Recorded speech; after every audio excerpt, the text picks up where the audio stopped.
was a struggle. I almost fucking pulled my arm off. But anyways, what's going on, guys? We are here in Tampa, Florida. Man, it's been a long ass day. Y'all come in. Yeah, it's been a super long day. Over here, Shane and I just flew in from Dallas, Texas, over at Destination. It's gonna be an awesome weekend. We have some great content coming up. We're gonna be filming, obviously, the food, how we're able to travel, and still do our thing while we're, getting ready to prep for a show. Tomorrow morning, we're gonna be doing a test. We're gonna go over to Tampa University. My friend Chris and I are getting together to essentially conduct a study. This was obviously his idea, but he wanted to kind of put something together that showed kind of like what goes on with a bodybuilder throughout the entire time frame of a prep. So since I'm getting ready for a show this summer, or actually multiple shows actually, this gave us the opportunity to do this. So that's why we're here in Tampa right now. We're basically going to be conducting some tests, metabolic tests, body fat testing, whatever, a lot of things. Yeah, we'll go over all of this tomorrow morning whenever we go see him over there. So yeah, super excited. We'll get some training in, again, showing you guys the food and stuff, how we're kind of getting around, and showing you guys my style of being able to prep with flexible dieting and not necessarily going through a prep with just a given diet per se, showing you how I track my meals and doing all this stuff. I love Sprouts because they have quality food. You're gonna get it's not gonna be a lot of bullshit. So let's go ahead and get our meats, and then we'll kind of just work our way through the store so that way we're not bouncing back and forth.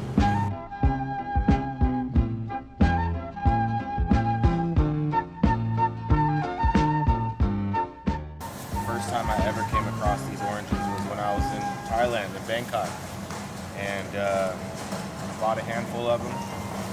They're so easy to peel. They're always juicy. And then I started finding them here. So then I'm like, dude, when they're in season, dude, as you see, I'll eat some motherfucking oranges. We're now back at the hotel. I'm just gonna show you guys what we picked up since we're only here for 4 days. I didn't want to overdo it because we may or may not go out to eat a few times as well. So I kind of want to play it safe and not try to grab too much stuff. But we got some grass-fed 93.7 lean ground beef, 2 pounds of this. We went ahead and picked up, this is 2.5 pounds of chicken tenderloins. We also have some almond milk. Almond milk I like to add into the cream of rice, do some protein shakes with it. So we have the pumpkin spice cream of rice. I also picked up the blueberry muffin cream of rice. So just so I can kind of go through both of the flavors. I love Enlightened, so this is Enlightened ice cream, low-calorie ice cream. I guess you could say they're a competitor to Halo Top, but they're freaking phenomenal. Only 70 calories a serving, great flavor. Definitely goes well with some Professor Nuts peanut butter, guys.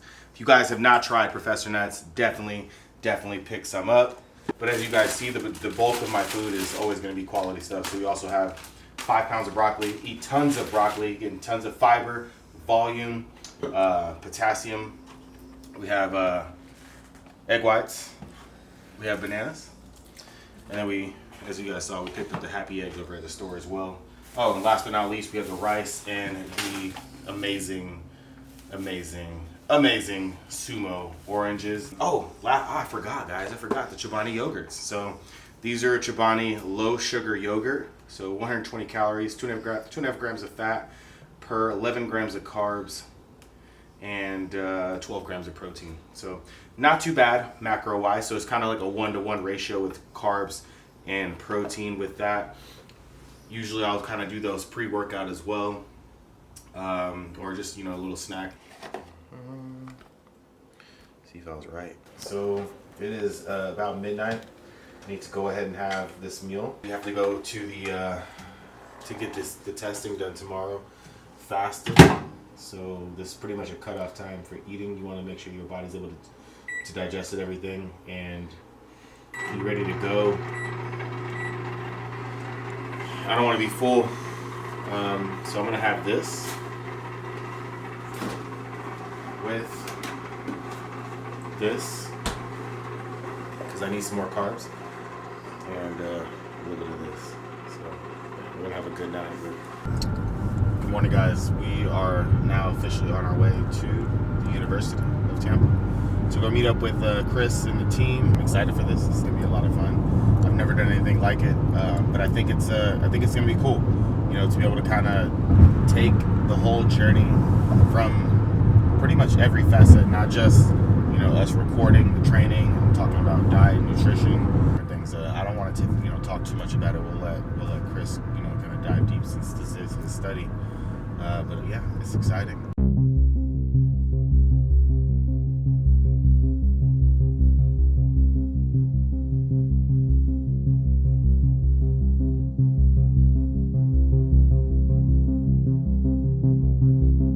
What's going on, guys? Chris Barakat here in the Human Performance Lab at the University of Tampa.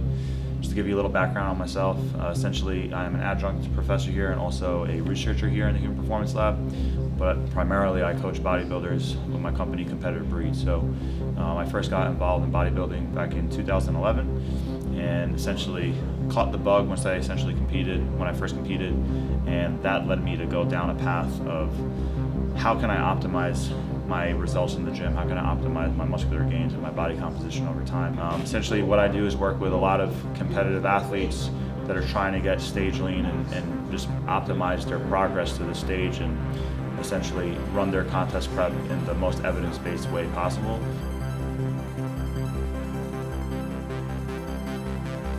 So today we're here because we want to run a case study on Jon's prep. So we're collecting a lot of data, basically at his baseline before he starts getting really, really shredded, and to assess where his body's currently at and how things change throughout the entire process. Also, ideally, we would also want to monitor what happens after contest prep to see how his body kind of recovers.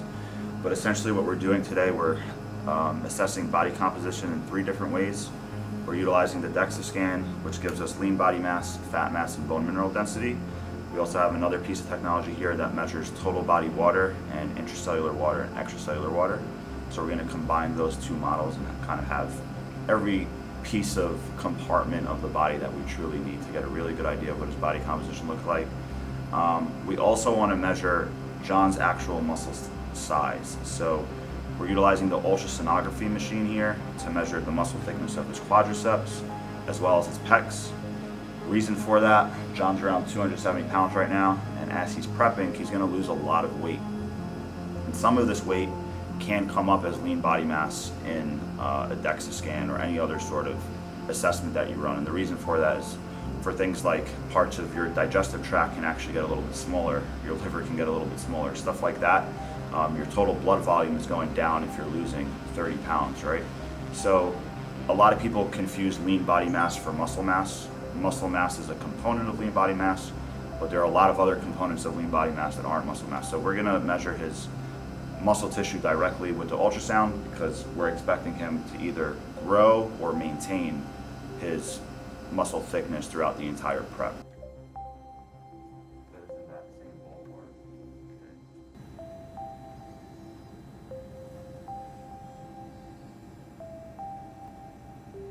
Obviously gonna make your muscle thickness smaller, right?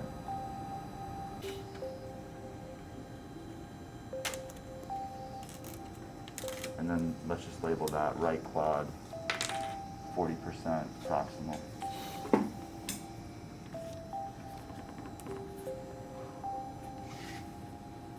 Ow. Bro. Where is his thing at? His bone mineral density is 3.9. You're not even on the chart. Holy smokes. Alright, I'll try to explain this. This is insane. Yeah. So this right here, this black line is average. Yeah. Okay? This is 2 standard deviations above the norm. People that are in the 97th percentile, their bone mineral density is like 1.38, 1.39. Okay. You're 3.9. You're not even on the chart. So like if I took a baseball bat and smashed your leg, nothing will probably happen. If bodybuilding doesn't work out, just do MMA. Right.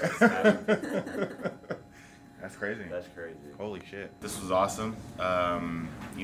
What I plan on doing is coming back in a couple months and doing it all over again. And then, being able to get all the details needed to make this the best case study we can. But as far as food, fucking starving.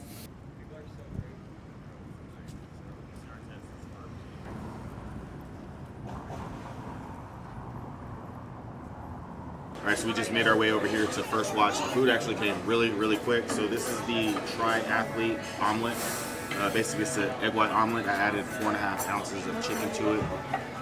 We have a cup of fruit, basically the equivalent of a slice of bread. And then I have a pancake on the way. We're loading up on carbs because I haven't eaten this. I'm breaking my fast essentially right now. All you guys got this insanely looking, delicious freaking chimichanga. It looks, It's fire. when diet is over, we're coming back to Tampa and we're gonna hit this up. All right, guys, so we have now made it to Fitness for 10 over here in Brandon, Florida. We're gonna be hitting a leg workout today. Honestly, I'm not gonna lie, man, I was a little bit surprised since I did legs like a couple days ago, but I feel good. I'm already recovered, so I'm excited to get it in with the crew. We got Chris, Coach Chris over here. We got Jessica. She's joining us as well for the workout.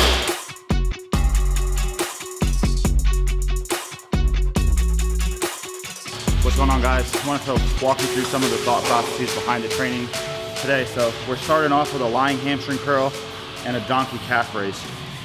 The lying hamstring curl is an exercise that's gonna overload the hamstrings in their fully shortened position. So you have your hips extended and you have your knees flexed. This is the shortest you can get your hamstrings. If we did a seated hamstring curl, your hip would be flexed, right? So your hamstring is actually lengthened here as you're going through the knee flexion. So there is a difference between these variances. We're doing an exercise that overloads it in that fully shortened position first, and then doing a calf exercise to start off for a few reasons. A lot of people neglect calves and they leave it at the end of the workout or they just skip it as a whole. But B, besides doing it to start off, we're actually warming up our ankles, increasing dorsiflexion in an acute fashion. So by the time we get to the hack squats next, we can actually squat more comfortably and hit depth a bit easier.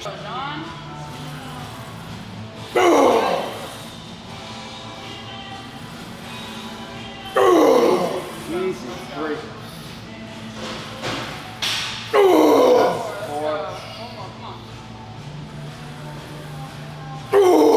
5, good, now you're working, come on.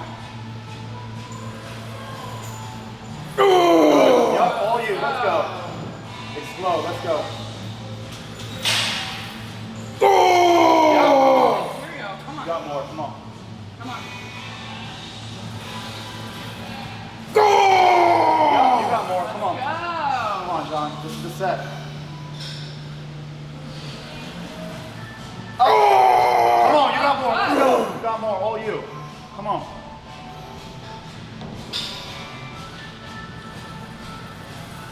Up. Another one.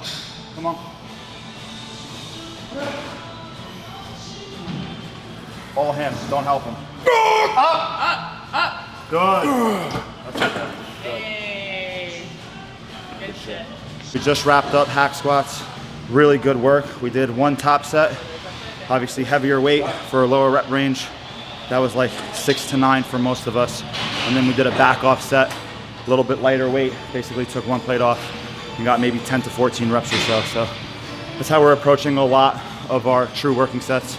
We'll do one heavy top set and then one back off set. Good. Good, come on.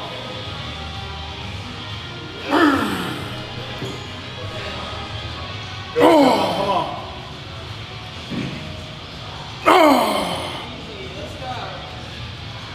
Come on.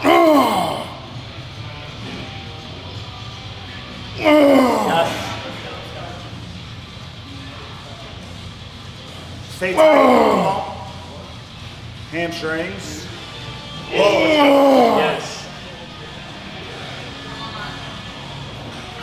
Good. All right, guys, we just wrapped up our leg session. Really solid, really happy with how hacks and RDLs went. They were like the 2 primary movements, but everything went well, honestly. Yeah. The isolation work before that, I wouldn't even truly consider it pre-exhaustion. It's just essentially challenging the muscle in a different way, focusing on those shortened exercises first, lengthened exercises to finish. If you were to flip-flop it, I would say your performance on those shortened exercises is actually going to decrease. Right. So like if I did RDLs first, Yeah. I wouldn't be able to hamstring curl as much as we hamstring curl. Right. where it doesn't actually work the other way around. So you kind of get the best bang for your buck the way we programmed it today. I like really the way I like the way it's set up, man, because it felt really good. Hack squats felt good, my knees felt good. Like I was raving over it. Yeah. You know, I felt fantastic, and I think programming was perfect, man. Yeah, I loved it. And then we finished with adductors. I don't know if you saw that, but no, that was it. Really, really solid session. Tomorrow we're gonna hit shoulders and arms. Yep. And then we'll take a day off and then hit chest and back on Tuesday.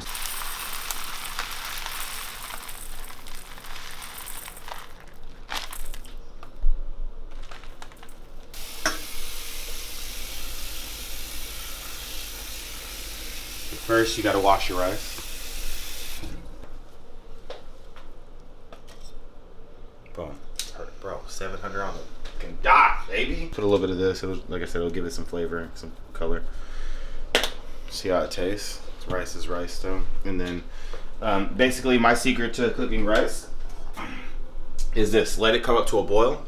As soon as it comes up to a boil, put a top on it, bring it down to low, put a timer on for 10 to 12 minutes. Perfect every single time. We need protein. So we have our chicken. And to be honest, I'm not even gonna trip about the tendon that's attached to it. It's no big deal. But we'll go ahead and pre-measure everything. See what we got.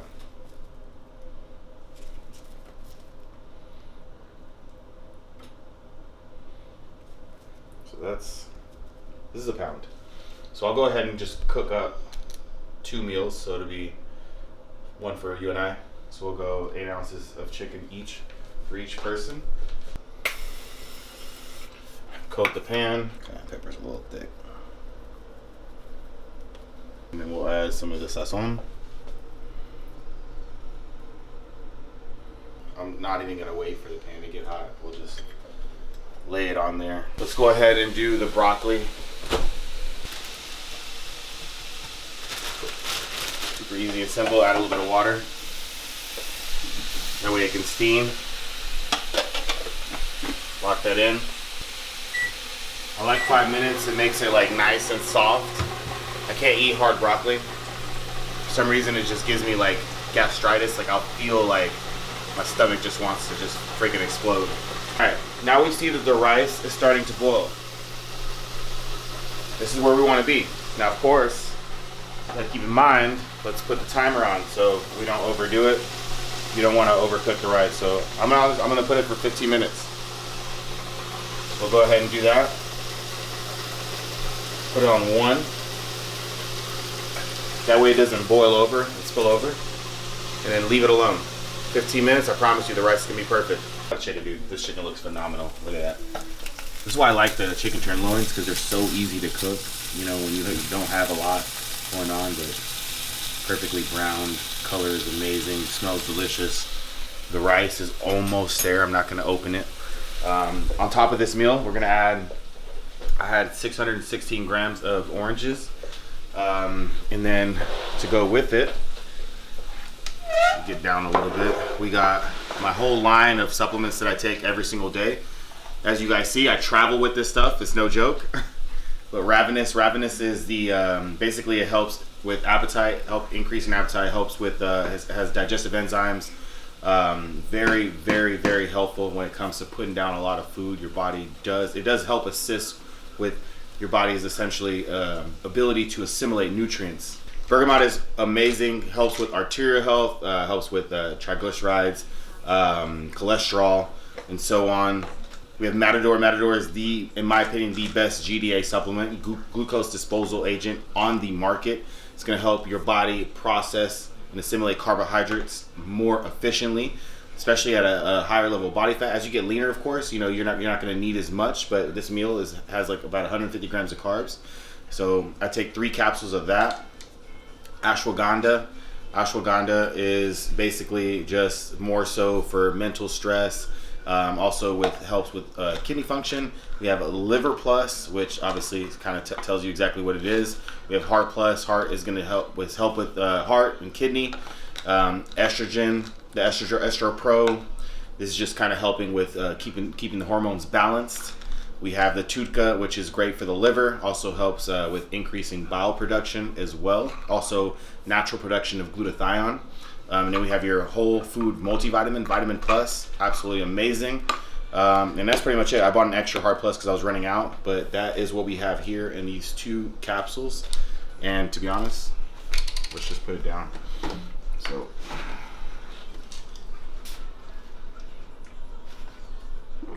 I'm gonna eat out of this bowl because I like to eat out of bowls rather than plates. But where we have it, we have 200 grams of chicken, 300 grams of rice, and about 150 grams of broccoli in there. Super easy. You guys saw how easy this was. Man, it takes no effort at all. Honestly, if you can't make your food taste good, I honestly, I have no hope for you because this is not difficult.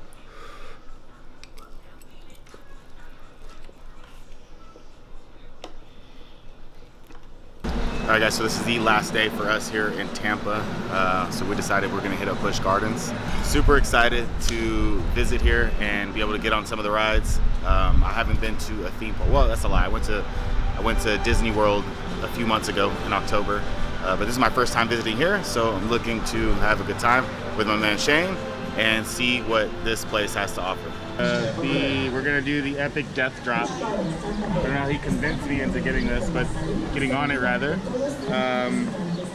But yeah, it takes you all the way to the very top, and then you fucking get inverted. Excuse my language. But you're inverted while you drop, so you're face down. And then at the very bottom, it flips you back upright again like this. So should get interesting. Fuck, dude.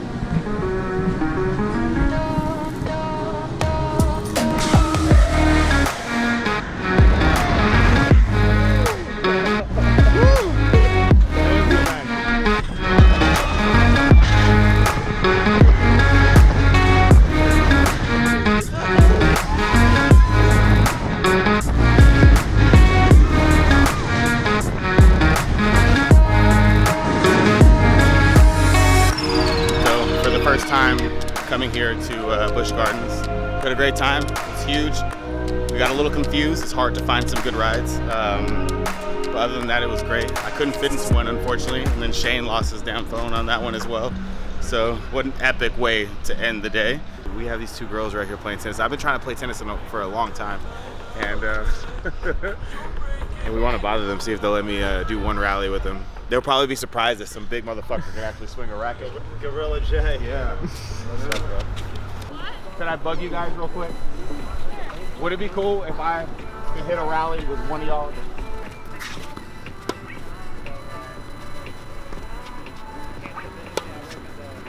Lateral movement. Yeah. Forever. Bro, I feel heavy as fuck too. Yeah. This when you feel the weight, man. It's like, holy shit. 4. I'm gonna just make it 12.5. Yo, this might fall off the basket, so we gotta. Dude, look at this shit, bro. Is it comfortable? Or you feel like you're good? You good?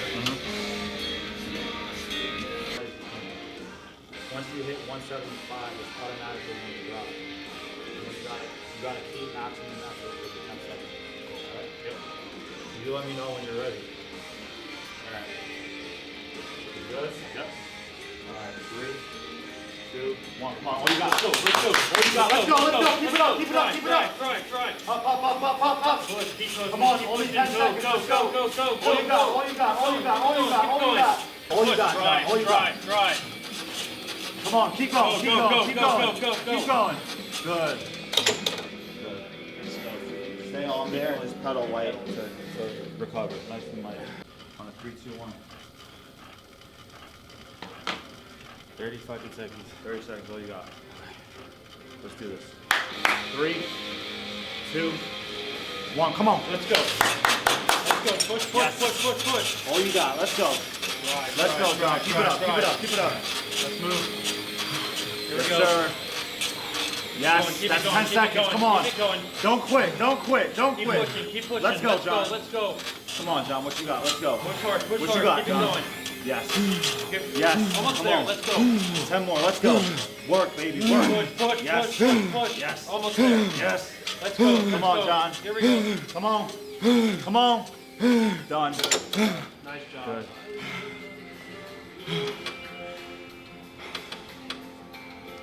this is data from it here. So your peak power is actually a little higher on the second one because you're learning the machine.